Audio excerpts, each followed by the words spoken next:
Hello and welcome back to another video.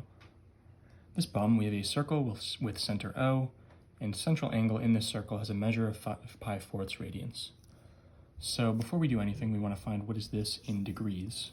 So to do that, we have to multiply it, the radians by 180 over pi. This is the conversion rate for degrees to radians.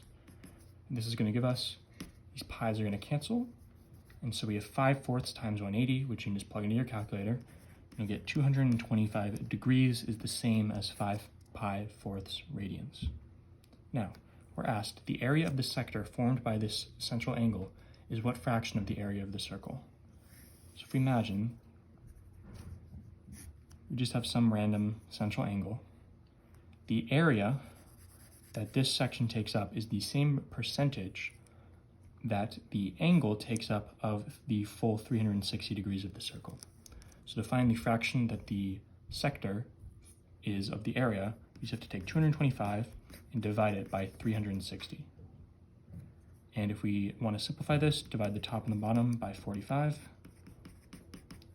And we get 5/8 is the fraction that the sector formed by the central angle is of the area of the circle. As always, thank you for liking and subscribing, and I'll see you in the next video.